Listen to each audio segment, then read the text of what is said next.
To what's going to happen next in 2009 and where to put your money, because we know 2008 is quickly coming to a close. For some investors, it can't happen soon enough. So let's talk about where you can put your money in the final trading days of the year. We're joined once again by Mr. Doug Zito and Charles Payne to talk to us a little bit about Doug Flynn of Zito Capital. Did I have that right? Flynn Zito Capital. Flynn Zito Capital. Sorry about that, Doug. No problem. I've only said it 20 times this morning. You think I'd get it right this time? Well, let's give you the first answer then. You know, this is the end of the year. We see oil up. We see gold up as well. I mean, is this a time to maybe jump in and buy some of those commodities right now? Well, the first thing you have to do is open your statement, because a lot of people have told me they haven't opened their statement in a couple of months. It's so scary to look, though. Yeah, but, you know, you only have a couple days left. So you have to get in there, take a look, see where some of the losses are, and clean those up and maybe take some tax breaks. And then when you get a look at that, you have to say, are those the areas I want to add to or reinvest in?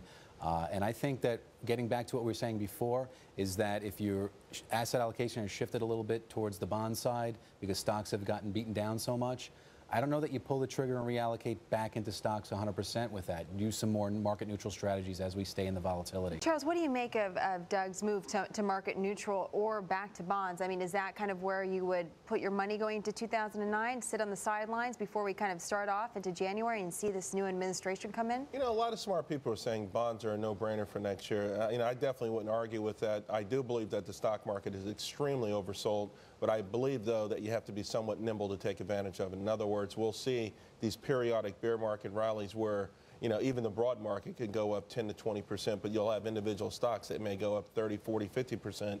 I know that the average person out there doesn't have the wherewithal necessarily to be that nimble, but certainly, you know, the notion of trying to pinpoint the bottom for the average person is ridiculous. So if you've been investing in the market, now's not the time to totally give up on it, you know, because at some point you will actually be buying stocks at the low. But you also, the biggest thing that I find, though, is not the buying part, it's holding on to these stocks that will never really come back.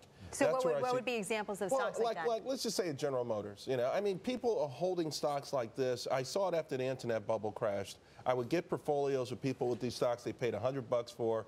They were 20. They wouldn't sell them, and eventually they went to nothing. And it's really heartbreaking because it's a two-pronged thing. A, you get hurt the first time because these obviously get hammered, but B, you get hurt again because you're sitting on these while the rest of the market rebounds. You have to make sure that you're not victimized twice by the same mistake. It's hard not to get emotionally attached to some of your buys, though. And Doug, when you're talking about sectors, I mean, let's talk about the markets, because there has to be some money put in it somewhere. So. Yeah.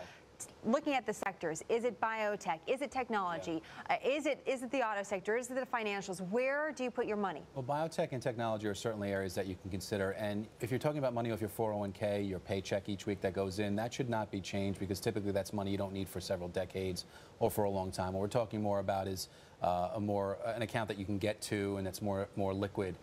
And those are areas that you certainly want to consider. But I don't think dropping it in today is the answer. I think you have to do more of a dollar-cost averaging strategy. Even if you have $20,000 to invest, I just wouldn't put it in today. I might chip it in on a weekly basis, and anyone will set that up for you. So don't be excited. It's the last week of the year. We want to put some window dressing to the portfolios.